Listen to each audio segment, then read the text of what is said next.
Is your strategy appropriate to staying with this number of transactions for the next decade? I see agents utilizing a strategy they were using 2 years ago in a completely different environment and wondering why they're not getting the same results. At 26 years old, make 150,000 bucks thinking I'm the man, and then that strategy disappears. With the right strategy and knowing where to look, you could dominate any marketplace, including this one. Is your strategy appropriate to staying with this number of transactions for the next decade? How do I know that this is true, the way the sky is blue and the grass is green?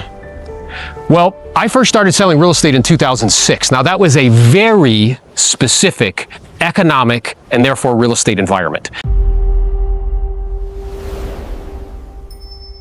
You could basically say, I make 150,000 bucks, and they were like, I believe you. What the marketplace was giving me was condo conversions. Anybody remember condo conversions? What they would do is buy a 50-year-old pig, put some lipstick on it, and sell the units to the parents and saying, hey, this is an investment. When your kids graduate, it'll be worth something. So I sold a lot of those. And then 2008 happened, and I didn't know how I needed to change my strategy because I'd been using this other strategy at 26 years old, make 150,000 bucks thinking I'm the man, and then that strategy disappears. So what I did is I got access to a guide. What explodes when there's 22,000 properties on the market for sale? Expired listings. I grew my business by 25% year over year, and after 4 years was doing 100 transactions and 75 were expireds. I changed my what? Strategy. With the right strategy, you could dominate any marketplace, including this one. What percentage of what you're doing have you changed in the last 18 to 24 months? Is it mature to imagine that I cannot change and still get my unfair share? I'm praying to the real estate gods, please change.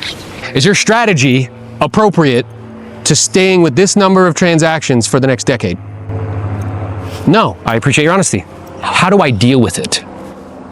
Because I have two choices. You know what the first choice is? I can stick my head in the sand, or I can deal with it. You need an accurate assessment of reality in order to produce a good outcome. And your ability to deal with it is directly correlated with getting what you want. Who wants more deals? Yeah, I love it when people say, why'd you get into real estate? I love people. I'm like, that's disgusting. So what's actually working? Every listing appointment you go on, you will more likely than not be what? Competing. How many people here practice their listing presentation daily? Everybody here is apparently independently wealthy. Is that a realistic expectation in an environment with a lot less transactions? So what's working are agents that are going on lots of appointments on a regular basis. Even though he's a top agent, you know what he does all the time? What do you think? Practices all the time. Do you think it's a fair competition when you go up against somebody who practices daily? When I got started in the business, I struggled quite a bit. I went 6 months without a sale. I was a buyer's agent at first. Aaron asked me like, hey, Jose Luis, what's your competitive advantage? I proceeded to say something like, oh, I'm honest, hardworking. I put my clients first. I put my clients first. That's what everybody does. If you're gonna compete, you gotta have a competitive advantage. Do you know what's one of the things that Warren Buffett and Charlie Munger look when they're investing in businesses? From a strategy perspective, they look for businesses that have a moat around their business, some sort of competitive advantage. That's difficult to breach. That's difficult to breach. So I asked Aaron, I said, what's your competitive advantage? And he proceeded to tell me, he's like, I am the most skilled agent in my marketplace. People know when they're competing against me on a listing presentation that if I'm going on that appointment, they better bring their A game. And 95% of the time, I am going to win. He's like, I want to be feared where when people find out that they're going on a listing appointment against me, that they almost like psych themselves out. Correct. Like almost like I'm going against Aaron. Right. I came up with a solution-oriented approach. Meaning if I'm going on a listing appointment, I find out what the problem is and what they need help with, and then I sell based on that problem. So I came up with a differentiation strategy where I came up with a solution to almost every single problem that exists. I challenge you guys to think about, okay, what is my competitive advantage here in the marketplace? Like what makes me different and what's my value proposition to the consumers? The more skilled you become, the game actually slows down quite a bit for you. Meaning that when you're on that presentation, you're not thinking about what to say. You're thinking about more or less like, how can I help them? And before they even finish asking you the question, you've already recognized that pattern 100 times, so you know exactly what they're going to ask you, and you know exactly how to respond So it slows to it it, down. basically. Yeah. So in an environment where there's less opportunities, one of the ways to deal with that is to become exceptionally more skilled. And that's one thing we could be working on, because when I asked how many people do that on a regular basis, there were no hands, okay? The second thing is this niche thing.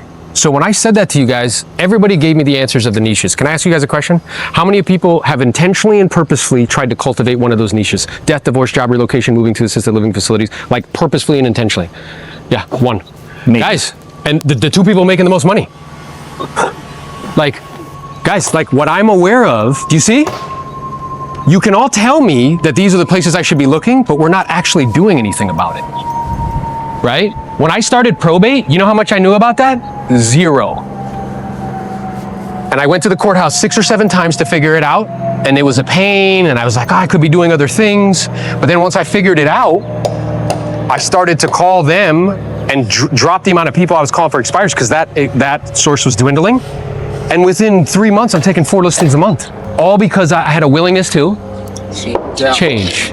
I think the loudest voices in the training community, and perhaps, and I mean this lovingly, okay, older voices, are saying things like expireds, for sale by owners, cancels, just listed, just sold. The 4 horsemen, okay? But what that causes you to do is to think like a real estate agent. Do you know why these guys get so many leads? They don't think like a real estate agent. They think like a wholesaler or an investor. And if you want to see lists, those guys call 15 or 20 lists. I got to go where the opportunities are. And in an environment like the one that we're in with less transactions, where the opportunities are the ones that are extremely motivated. Somebody says to you, I want to sell my house because I want to get more room for my dog's backyard. That's not going to cut it, team. Now, the next thing that's working, let's think about this logically. If there's less transactions and there's less people that are motivated, what we do as agents never changes. How much of it we do and how we do it is what changes. If there's less opportunities, what would that mean for the amount of people I would need to speak to on a regular basis? Double or triple? Can I ask an honest question? How many people here have doubled or tripled the amount of contacts they're making? 2. And what's interesting is you guys have in your midst somebody who has a solution to that problem. Because he has this dialer that will allow you to make 50 contacts an hour. And if you are doing that, you could make the amount of contacts in 1 week that it would normally take you 2 months to make. Now, wouldn't it logically make sense that if there's less people doing business, I would have to talk to way more people in order to find the people that need to do something? Is that an accurate assessment? Right. Yes. Yeah. How many people are utilizing that tool on a regular basis? Next thing that's working. If I need to speak to more people, I have a tool that will allow me to speak to 50 contacts an hour. Would it logically make sense to have somebody else stand next to me use that same tool so I can double or triple the amount of contacts that I'm making? The next thing that's working right now, cash offers. Why would cash offers be working in this environment? If somebody raises their hand and says they want a cash offer, what does that say about their motivation? Oh, so it's a mechanism to actually find people that are motivated. Why did these big platforms all have cash offer programs? Why do you think they did that? They know statistically only 5% of people accept their cash offer. Do you know what that leaves them with? Seller leads that they sell back to you for 35%. So wouldn't it logically make sense that I do that for myself? Yes. How many people have cash offer programs? Huh. Interesting. My ability to deal with reality is directly correlated with being able to accurately assess it and then come up with a plan. I believe, based on what we're experiencing, the environment that we're in isn't going to change anytime soon. So if I want to do more, I need to adjust my strategy and approach, because we were in summer and everything was yay! And now this is what? Winter. Correct? And I need a completely different strategy. This idea of taking 15 listings in 6 months, you've been able to accomplish that while also having a full-time job, correct?